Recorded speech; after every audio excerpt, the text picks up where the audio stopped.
La B6, Banque internationale pour le commerce et l'industrie du Sénégal. La B6, la banque d'un monde qui change, vous offre le journal de l'économie.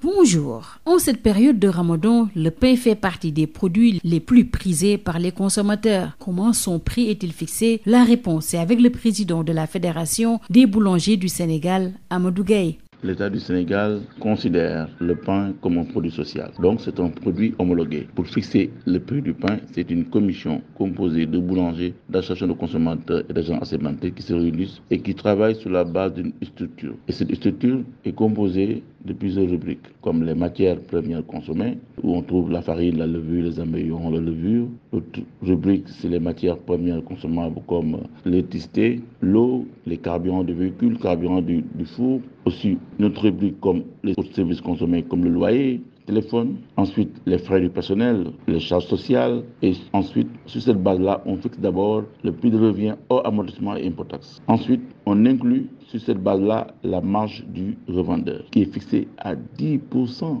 Ensuite, on met les dotations aux amortissements, les impôts et taxes comme une rubrique, c'est-à-dire où il y a les enseignes lumineuses, les impôts comme les CELVL, les CELVA, les impôts sur les sociétés. Après, qu'on puisse sur cette base-là fixer la marge de 10% pour le boulanger. Vous voyez, c'est inacceptable. Une société qui, pour faire la structure, on lui fixe maximum une marge de 10%. Et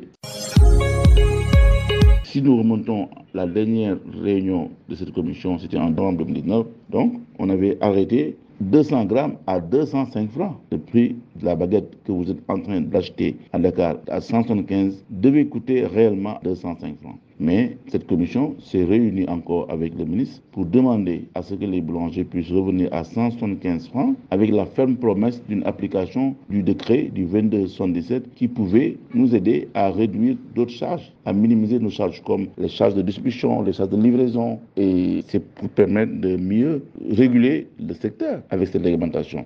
La vente du pain dans les boutiques, tout cela font qu'aujourd'hui, la structure du prix du pain est biaisée, est incroyable. La seule promesse que nous avions, c'est la réglementation appliquée pour qu'on puisse réduire nos charges. Vous pouvez imaginer dans cette structure du prix du pain que la rubrique perte et invendu n'est pas inclus. Ça veut dire quoi? Ça veut dire que nous, les boulangers, tout ce que nous produisons est vendu. Ce qui n'est pas réel. Vous avez beaucoup d'invendus, les pains racis que vous voyez souvent. Donc voilà en gros ce que je peux vous dire par rapport à la structure du prix du pain fixée d'autorité par le gouvernement du Sénégal. J'ajoute quelque chose d'important. Ça veut dire aujourd'hui, le prix du pain est hors TVA. Ça veut dire quoi? Ça veut dire que le consommateur qui achète le pain à la boulangerie ne paye pas cette TVA. Donc le boulanger ne récupère pas la TVA. Et pourtant, ce même boulanger est en train de payer de la TVA sur d'autres produits. Donc c'est une charge supplémentaire pour nous, ce qui fait que souvent, nous avons des crédits TVA qui n'est jamais remboursé. Amadou Gaye, merci. Vous êtes le président de la Fédération des boulangers du Sénégal. Le journal de l'économie, c'est fini. Merci de l'avoir suivi. La B6, Banque internationale pour le commerce et l'industrie du Sénégal. La B6, la banque d'un monde qui change, vous a offert le journal de l'économie.